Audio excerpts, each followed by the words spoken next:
शुक्लाम्बरधरं विष्णुं शशिवर्णं चतुर्भुजं प्रसन्नवदनं ध्यायेत् सर्वविघ्नोपशान्तये। व्यासं वसिष्ठनप्तारं शक्तै पौत्रमकल्मषं पराशरात्मजं वन्दे शुकतातं तपोनिधिं। व्यासाय विष्णुरूपाय व्यासरूपाय विष्णवे नमो वै ब्रह्मनिधये वासिष्ठाय नमो नमः। अविकाराय शुद्धाय नित्याय परमात्मने सदैकरूपरूपाय विष्णवे सर्वजिष्णवे। यस्य स्मरणमात्रेण जन्म संसारबन्धनात् विमुच्यते नमस्तस्मै विष्णवे प्रभविष्णवे। ॐ नमो विष्णवे प्रभविष्णवे। श्रीवैशम्पायन उवाच श्रुत्वा धर्मानशेषेण पावनानि च सर्वशः युधिष्ठिरः शान्तनवं पुनरेवाभ्यभाषत। युधिष्ठिर उवाच किमेकं दैवतं लोके किं वाप्येकं परायणं स्तुवन्तः कं कमर्चन्तः प्राप्नुयुर्मानवा शुभम्। को धर्मः सर्वधर्माणां भवतः परमो मतः किं जपन्मुच्यते जन्तुर्जन्म संसारबन्धनात्।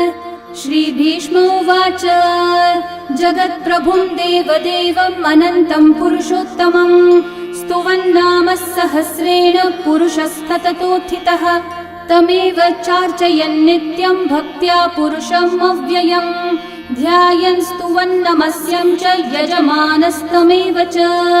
अनादिनिधनं विष्णुं सर्वलोकमहेश्वरं लोकाध्यक्षं स्तुवन्नित्यं सर्वदुःखातिगो भवेत्।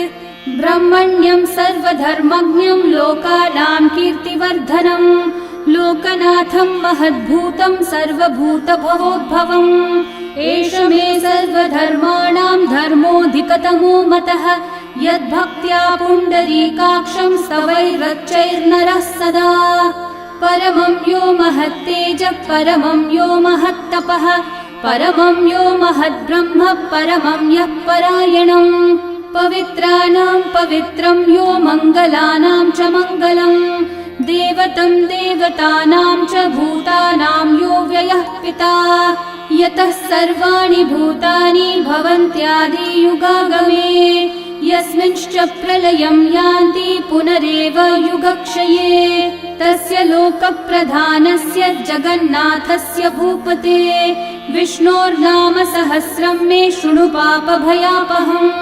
यानि नामानि गौणानि विख्यातानि महात्मनः ऋषिभिः परिगीतानि तानि वक्ष्यामि भूतये।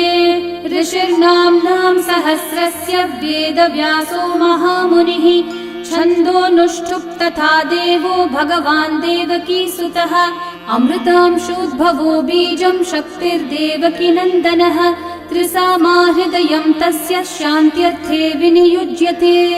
विष्णुं जिष्णुं महाविष्णुं प्रभविष्णुं महेश्वरम् अनेकरूपदैत्यान्तं नमामि पुरुषोत्तमम्। अस्य श्रीविष्णोर्दिव्यसहस्रनामस्तोत्रमहामन्त्रस्य श्रीवेदव्यासो भगवान् ऋषिः अनुष्ठुप् छन्दः श्रीमहाविष्णुः परमात्मा श्रीमन्नारायणो देवता अमृतांशोद्भवो भानुरिति बीजम् देवकी नन्दनसृष्टेति शक्तिः उद्भवक्षोभणो देव इति परमो मन्त्रः शङ्खबृन्नन्दकी चक्रीति कीलकम् शार्ङ्गधन्वा गदाधर इति अस्त्रम् रथाङ्गपाणिरक्षोभ्य इति नेत्रम् त्रिसामा सामगः सामेति कवचम् आनन्दं परब्रह्मेति योनिः ऋतुः सुदर्शनः काल इति दिग्बन्धः श्रीविश्वरूप इति ध्यानम् श्रीमहाविष्णुः प्रीत्यर्थे सहस्रनाम जपे विनियोगः।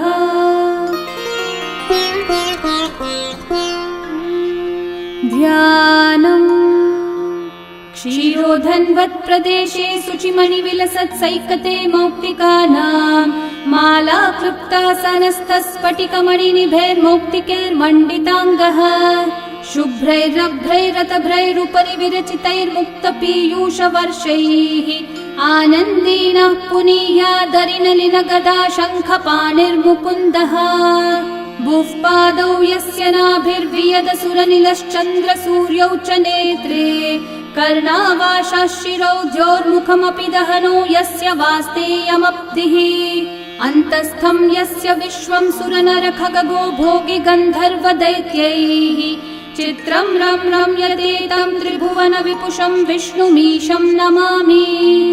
ॐ नमो भगवते वासुदेवाय। शान्ताकारं भुजगशयनं पद्मनाभं सुरेशं विश्वाधारं गगनसदृशं मेघवर्णं शुभाङ्गं लक्ष्मीकान्तं कमलनयनं योगिहृद्ध्यानगम्यं वन्दे विष्णुं भवभयहरं सर्वलोकैकनाथम् मेघश्यामं पीतकौशेयवासं श्रीवत्साङ्कं कौस्तुभोद्भासिताङ्गं पुण्योपेतं पुण्डरीकायताक्षं विष्णुं वन्दे सर्वलोकैकनाथम् नमः समस्तभूतानामादिभूताय भूभृते अनेकरूपरूपाय विष्णवे प्रभविष्णवे सशङ्खचक्रं सकिरीटकुण्डलं सपीतवस्त्रं सरसीरुहेक्षणं सहारवक्षस्थलशोभिकौस्तुभं नमामि विष्णुं शिरसा चतुर्भुजम् छायायां पारिजातस्य हेमसिंहासनोपरि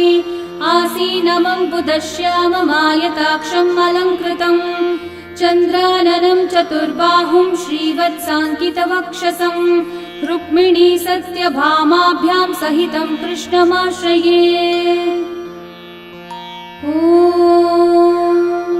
विश्वं विष्णुर्वषट्कारो भूतभव्यभवत्प्रभुः भूतकृद्भूतभृद्भावो भूतात्मा भूतभावनः भूतात्मा परमात्मा च मुक्तानां परमा गतिः अव्ययः पुरुषः साक्षी क्षेत्रज्ञोऽक्षर एव च योगो योगविदां नेता प्रधानः पुरुषेश्वरः नारसिंहः वपुः श्रीमान् केशवः पुरुषोत्तमः सर्वः शर्वः शिवस्थाणोर्भूतादिर्निधिरव्ययः सम्भवो भावनो भर्ता प्रभवः प्रभुरीश्वरः स्वयंभू शम्भुरादित्यः पुष्कराक्षो महास्वनः अनादिनिधनो धाता विधाता धातुरुत्तमः अप्रमेयो ऋषिकेशः पद्मनाभोऽमरः प्रभुः विश्वकर्मा मनुस्त्वष्टा स्थविष्ठस्थविरो ध्रुवः अग्राह्यः शाश्वतः कृष्णो लोहिताक्षः प्रतर्दनः प्रभुतस्त्रिककुब्धामः पवित्रं मङ्गलं परम् ईशानः प्राणदः प्राणो ज्येष्ठः श्रेष्ठः प्रजापतिः हिरण्यगर्भो भूगर्भो माधवो मधुसूदनः ईश्वरो विक्रमी धन्वी मेधावी विक्रमक्रमः अनुत्तमो दुराधर्षः कृतज्ञः कृतिरात्मवान् सुरेशः शरणं शर्म विश्वरेतः प्रजाभवः अहः संवत्सरो व्याळः प्रत्ययः सर्वदर्शनः अजः सर्वेश्वरः सिद्धिः सिद्धि सर्वादिरच्युतः वृषा कपिरमेयात्मा सर्वयोगविनिःसृतः वसुर्वसुमना सत्यः समात्मा संवितः समः अमोघः पुण्डरीकाक्षो वृषकर्मा वृषाकृतिः रुद्रो बहुशिरा बभ्रुर्विश्वयोनिःशुचिश्रवाः अमृतः शाश्वतस्थाणुर्वरारोहो महातपाः सर्वगः सर्वविद्भानुः विश्वक्सेनो जनार्दनः वेदो वेदविदव्यङ्गो वेदाङ्गो वेदवित्कविः लोकाध्यक्षः सुराध्यक्षो धर्माध्यक्षः कृताकृतः चतुरात्मा चतुर्व्यूहश्चतुर्दंष्ट्रश्चतुर्भुजः भ्राजिष्णुर्भोजनं भोक्ता सहिष्णुर्जगदादिजः अनघो विजयो जेता विश्वयोनिः पुनर्वसुः उपेन्द्रो वामनः प्रांशुरमोघः शुचिरूर्चितः अतीन्द्रः सङ्ग्रहः सर्गो धृतात्मा नियमो यमः वेद्यो वैद्यः सदा योगी वीरः माधवो मधुः अतीन्द्रियो महामायो महोत्साहो महाबलः महाबुद्धिर्महावीर्यो महाशक्तिर्महाद्युतिः अनिर्देश्य वपुः श्रीमान् अमेयात्मा महाधृतक् महेश्वासो महीभर्ता श्रीनिवासः सतां गतिः अनिरुद्धः सुरानन्दो गोविन्दो गोविदाम्पतिः मरीचिर्दमनोहंसः सुपर्णो भुजगोत्तमः हिरण्यनाभः सुतपः पद्मनाभः प्रजापतिः अमृत्युः सर्वदृक्सिंहः सन्धाता सन्धिमान् स्थिरः अजो दुर्मशनः शास्ता विश्रुतात्मा सुरारिः गुरुर्गुरुतमो धामः सत्यः सत्यः पराक्रमः निमिषो निमिषस्रग्वी वाचस्पतिरुदारधीः अग्रणीर्ग्रामणी श्रीमान् न्यायो नेता समीरणः सहस्रमूर्धा विश्वात्मा सहस्राक्षः सहस्रपात् आवर्तनो निवृत्तात्मा संवृतः सम्प्रमर्दनः अहः संवर्तको वह्निरनिलो धरणीधरः सुप्रसादः प्रसन्नात्मा विश्वदृग्विश्वभुग्विभुः सत्कर्ता सत्कृतः साधुर्जन्मोर्नारायणो नरः असंख्येयो प्रमेयात्मा विशिष्टः शिष्टकृच्छुचिः सिद्धार्थः सिद्धसङ्कल्पः सिद्धिदः सिद्धिसाधनः वृषाही वृषभो विष्णुर्वृषपर्वा वृषोदरः वर्धनो वर्धमानश्च विविक्तः श्रुतिसागरः सुभुजो दुर्धरो वाग्मी महेन्द्रो वसुदो वसुः नैकरूपो बृहद्रूपः शिपिविष्टप्रकाशनः ओजस्तेजोद्युतिधरः प्रकाशात्मा प्रतापनः ऋद्धस्पष्टाक्षरो मन्त्रश्चन्द्रांशूर्भास्करद्युतिः अमृतांशूद्भवो भानुः सुरेश्वरः औषधं जगतः सेतुः सत्यधर्मः पराक्रमः भूतभव्यभवन्नाथः पवनः पावनो नलः कामः कामकृत्कान्तः कामः कामप्रदः प्रभुः युगादिकृद्युगावर्तो नैकमायो महाशनः अदृश्यो व्यक्तरूपश्च सहस्रजिदनन्तजित् इष्टो विशिष्टशिष्टेष्ठः शिखण्डी नहुषो वृषः क्रोधः क्रोधकृत्कर्ता विश्वबाहुर्महीधरः अच्युतः प्रथितः प्राणः प्राणदो वासवानुजः अपान्निधिरधिष्ठानम् अप्रमत्तः प्रतिष्ठितः स्कन्दस्कन्दद्धरो धुर्यो वरदो वायुवाहनः वासुदेवो बृहद्भानुरादिदेवः पुरन्दरः अशोकस्थारणस्थारः शूरः शौरिर्जनेश्वरः अनुकूलः शतावर्तः पद्मी पद्मनिभीक्षणः पद्मनाभोरविन्दाक्षः पद्मगर्भः शरीरभृत् महर्धिरिग्धो वृद्धात्मा महाक्षो गरुडध्वजः अतुलः शरभो भीमः समयज्ञो हविर्हरिः सर्वलक्षणलक्षण्यो लक्ष्मीवान् समितिञ्जयः विक्षरो रोहितो मार्गो हेतुर्दामोदरः सहः महीधरो महाभागो वेगवानमिताशनः उद्भवक्षोभणो देवः श्रीगर्भः परमेश्वरः करणं कारणं कर्ता विकर्ता गहनो गुहः व्यवसायो व्यवस्थानः संस्थानस्थानदो ध्रुवः परर्धि परमस्पष्टः तुष्टः पुष्टः शुभेक्षणः रामो विरामो विरतो मार्गो नेयो नयो नयः वीरशक्तिमतां श्रेष्ठा धर्मो धर्मविदुत्तमः वैकुण्ठः पुरुषः प्राणः प्राणदः प्रणवपृथुः हिरण्यगर्भः शत्रुघ्नो व्याप्तो वायुरधोक्षजः ऋतुः सुदर्शनः कालः परमेष्ठी परिग्रहः उग्रः संवत्सरो दक्षो विश्रामो विश्वदक्षिणः विस्तारस्थावरस्थाणुः प्रमाणं बीजमव्ययम् अर्थोऽनर्थो महाकोशो महाभोगो महाधनः अनिर्विण्णस्थविष्ठो भूर्धर्मयूपो महामखः नक्षत्रनेमिर्नक्षत्री क्षामः समीहनः यज्ञयुज्यो महेज्यश्च क्रतुः सत्रं सताङ्गतिः सर्वदर्शी विमुक्तात्मा सर्वज्ञो ज्ञानमुत्तमम् सुहृतः सुमुखः सूक्ष्मः सुघोषः सुखदः सुहृत् मनोहरोजितक्रोधो वीरबाहुर्विदारणः स्वापनः स्ववशो व्यापी नैकात्मा नैककर्मकृत् वत्सरो वत्सलो वत्सी रत्नगर्भो धनेश्वरः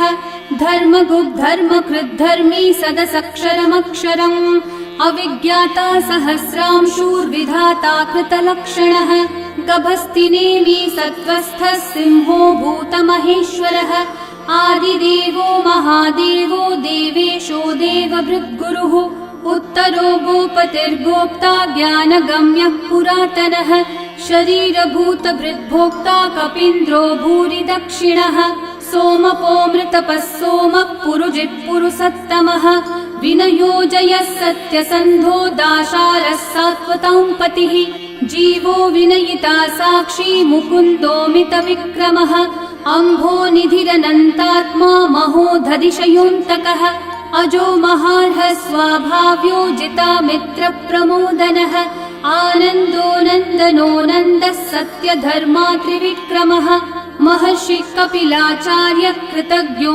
मेदिनीपतिः त्रिपदस्त्रिदशाध्यक्षो महाशृङ्गकृतान्तकृत् महावराहो गोविन्दः सुषेणः कनकाङ्गदे गुह्यो गभीरो गहनो गुप्तश्चक्रगदाधरः वेधास्वाङ्गोचितः कृष्णो दृढसङ्कर्षणोच्युतः वरुणो वारुणो वृक्षः पुष्कराक्षो महामनाः भगवान् भगहानन्दी वनमाली हलायुधः आदित्यो ज्योतिरादित्यः सहिष्णुर्गतिसत्तमः सुधन्वा खण्डपरशुर्दारुणो द्रविणप्रदः दिवस्पृक् सर्वदृग्व्यासो वाचस्पतिरयो निजः त्रिसामासामगः सामन्निर्वाणम् भेषजम्भिषक् सन्न्यासकृच्छमः शान्तो निष्ठा शान्तिपरायणम् शुभाङ्गः शान्तिदः सृष्टा कुमुदः कुवलेशयः गोहितो गोपतिर्गोप्ता वृषभाक्षो वृषप्रियः अनिवर्ती निवृत्तात्मा संक्षेप्ताक्षेमकृच्छिवः श्रीवत्सवक्षा श्रीवासः श्रीपतिः श्रीमतांवरः श्रीधः श्रीशः श्रीनिवासः श्रीनिधिः श्रीविभावनः श्रीधरः श्रीकरः श्रेयः श्रीमान् लोकत्रयाश्रयः स्वक्षः स्वङ्गः शतानन्दो नन्दिर्ज्योतिर्गणेश्वरः विजितात्मा विधेयात्मा सत्कीर्तिश्चिन्न संशयः उदीर्णः सर्वतश्चक्षुरनीशः शाश्वतस्थिरः भूषयो भूषणो भूतिर्विशोकः शोकनाशनः अर्चिष्मान् अर्चितः कुम्भो विशुद्धात्मा विशोधनः अनिरुद्धो प्रतिरथ प्रद्युम्नोमितविक्रमः कालनेमी निहावीरः शौरी शूरजनेश्वरः त्रिलोकात्मा त्रिलोकेशः केशवः केशिहा हरिः कामदेवः कामपालः कामिकान्तः कृतागमः अनिर्देश्य वपुर्विष्णु वीरोऽनन्तो धनञ्जयः ब्रह्मण्यो ब्रह्मकृद् ब्रह्मा ब्रह्म ब्रह्मविवर्धनः ब्रह्मविद् ब्राह्मणो ब्रह्मी ब्रह्मज्ञो ब्राह्मणप्रियः महाकर्मो महाकर्मा महातेजा महोरगः महाक्रतुर्महायज्वा महायज्ञो महाहविः स्तव्यस्तव प्रियस्तोत्रम् स्तुतिस्तोतारणप्रियः पूर्णपूरयिता पुण्यकीर्तिरणामयः मनोजवस्तीर्थकरो वसुरेता वसुप्रदः वसुप्रदो वासुदेवो वसुर्वसुमनाहविः सद्गति सत्कृति सत्ता सद्भूति सत्परायणः शूरसेनो यदुश्रेष्ठः सन्निवासः सुयामुनः भूता वासो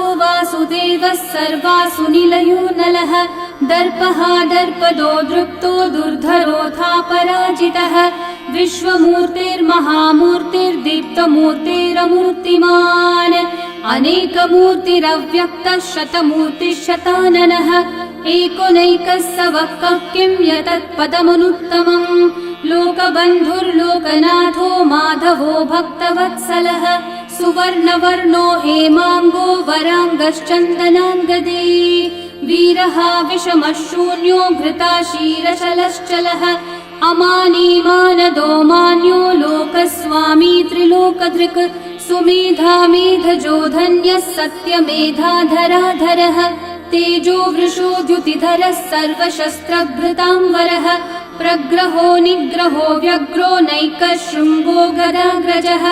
चतुर्मूर्तिश्चतुर्बाहुश्चतुर्व्यूहश्चतुर्गतिः चतुरात्मा चतुर्भावश्चतुर्वेदविदेकपात् समावर्तो निर्वृत्तात्मा दुर्जयो दुरतिक्रमः दुर्लभो दुर्गमो दुर्गो दुरावासो दुरारिहा शुभांगो लोकसारंगः सुतन्तुस्तन्तुवर्धनः इन्द्रकर्मा महाकर्मा कृतकर्मा कृतागमः उद्भवः सुन्दर सुन्दो रत्ननाभः सुलोचनः अर्को वाजस्सनः शृङ्गी जयन्तः सर्वविजयी सुवर्णबिन्दु रक्षोभ्यः सर्ववागीश्वरेश्वरः महाहृदो महागर्तो महाभूतो महानिधिः कुमुदः कुन्दरः कुन्दः पर्जन्यः पावनो निलः अमृताशो मृतवपुः सर्वज्ञः सर्वतोमुखः सुलभः सुव्रतः सिद्धः शत्रुजिच्छत्रुतापनः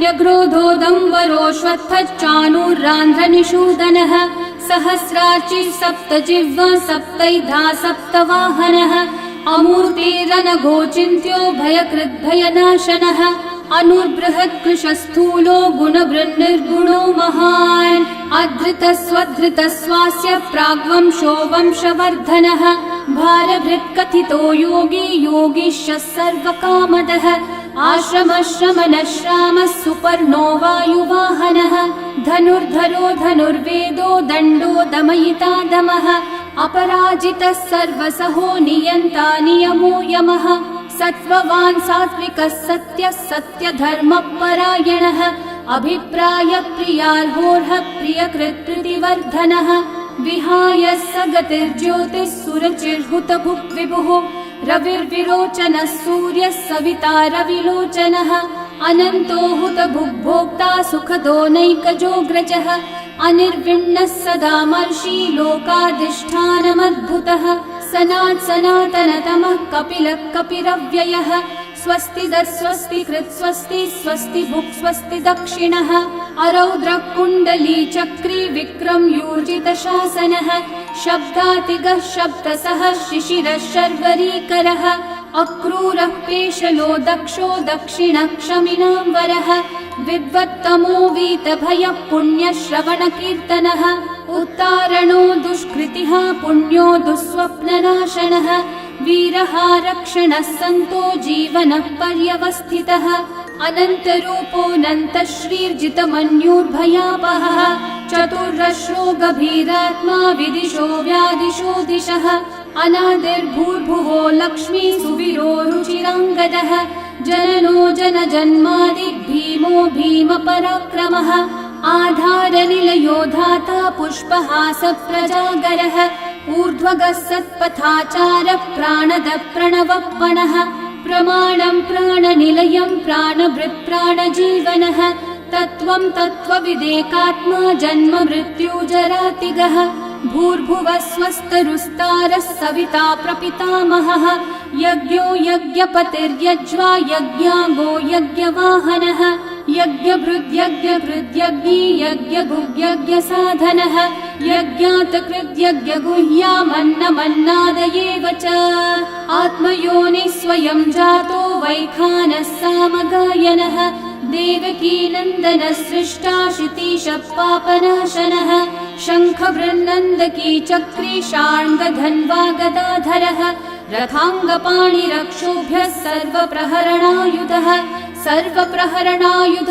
ॐ नम इति वनमाली गदी शार्ङ्गी शङ्खी चक्री च नन्दकी श्रीमान्नारायणो विष्णुर्वासुदेवोऽभिरक्षतु वनमाली गदी शार्ङ्गी शङ्खी चक्री च नन्दकी श्रीमान्नारायणो विष्णुर्वासुदेवोऽभिरक्षतु वनमाली गदी शार्ङ्गी शङ्खी चक्री च नन्दकी श्रीमान्नारायणो विष्णुर्वासुदेवोऽभिरक्षतु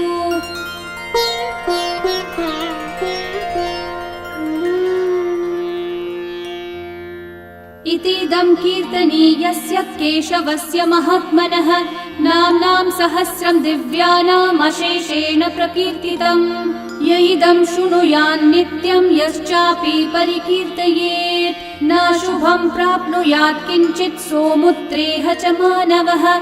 वेदान्तगो ब्राह्मणः स्यात् क्षत्रियो विजयी भवेत्। वैश्यो धनसमृद्धः स्यात् शूद्रः सुखमवाप्नुयात्। धर्मार्थी प्राप्नुयात् धर्मम् अर्थार्थी चार्थमाप्नुयात्। कामानवाप्नुयात् कामी प्रजार्थी चाप्नुयात् प्रजाम्। भक्तिमान् यः सदोत्थाय शुचिस्तद्गतमानसः सहस्रं वासुदेवस्य नाम्नामेतत् प्रकीर्तयेत्। यशः प्राप्नोति विपुलं याति प्राधान्यमेव च। अचलां श्रियमाप्नोति श्रेय प्राप्नोत्यनुत्तमम्। न भयं क्वचिदाप्नोति वीर्यं तेजश्च विन्दति।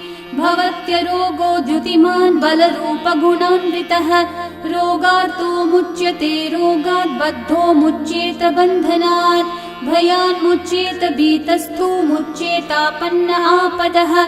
दुर्गान्यतितरत्याशु पुरुषः पुरुषोत्तमम्। स्तुवन्नाम सहस्रेण नित्यं भक्ति समन्वितः। वासुदेवाश्रयो मर्त्यो वासुदेवपरायणः। सर्वपापविशुद्धात्मा याति ब्रह्म सनातनम्।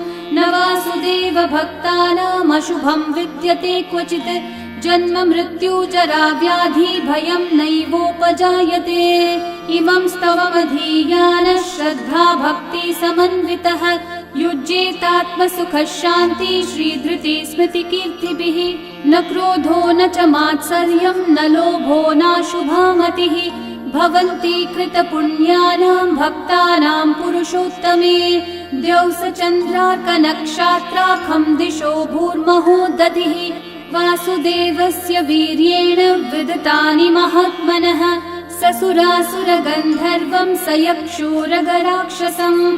जगद्वशे वर्ततेदं कृष्णस्य सचराचरम्। इन्द्रियाणि मनोबुद्धिः सत्त्वं तेजो बलं द्युतिः।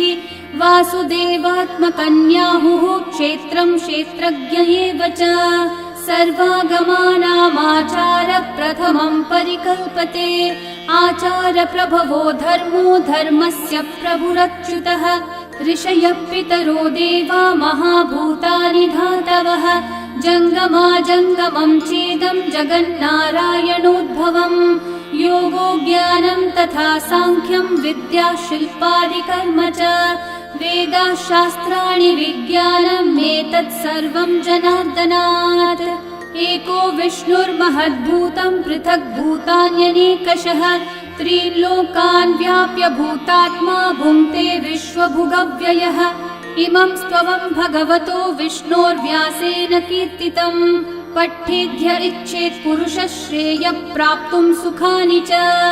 विश्वेश्वरमजं देवं जगतः प्रभुमव्ययम्। भजन्ति ये पुष्कराक्षं न ते यान्ति पराभवम्। न ते यान्ति पराभवम्। ॐ नमः इति। अर्जुनोवाच पद्मपत्र विशालाक्ष पद्मनाभः सुरोत्तम। भक्तानामनुरक्तानां त्राता भव जनार्दन। श्रीभगवानुवाच यो मां नाम सहस्रेण स्तोतुमिच्छति पाण्डव। सोऽहमेकेन श्लोकेन स्तुत एव न संशयः। स्तुत एव न संशय। ॐ नमः इति। व्यास उवाच वासनाद् वासुदेवस्य वासितं भुवनत्रयम्। सर्वभूतनिवासोऽसि वासुदेव नमोऽस्तुते। श्रीवासुदेव नमोऽस्तुत। ॐ नमः इति। पार्वत्योवाच केनोपायेन लघुना विष्णोर्नाम सहस्रकम्। पठ्यते पण्डितेर्नित्यं श्रोतुमिच्छाम्यहं प्रभो। ईश्वरोवाच श्रीराम राम रामेति रमे रामे मनोरमे। सहस्रनाम तत्तुल्यं राम नाम वरानने। श्रीराम राम रामेति रमे रामे मनोरमे। सहस्रनाम तत्तुल्यं राम नाम वरानने। श्रीराम राम रामेति रमे रामे मनोरमे।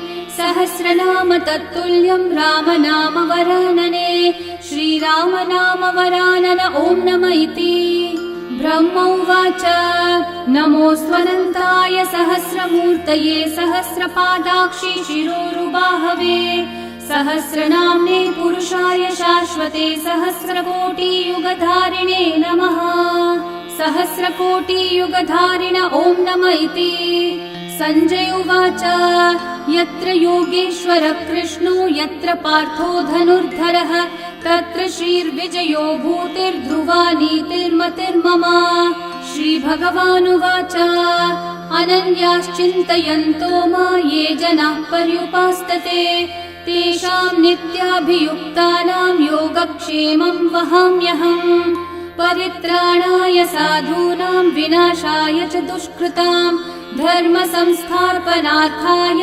सम्भवामि युगे युगे आर्ता विषण्णा शिथिलाश्च भीता घोरेषु च व्याधिषु वर्तमानाः संकीर्त्य नारायण शब्दमात्रं विमुक्तदुःखा सुखिनो भवन्तु कायेन वाचा मनसैन्द्रियैर्वा बुद्ध्यात्मना वा प्रकृते स्वभावात् करोमि यद्यत् सकलं परस्मै नारायणायेति समर्पयामि। श्री विष्णु सहस्रनाम स्तोत्रं सम्पूर्णम्।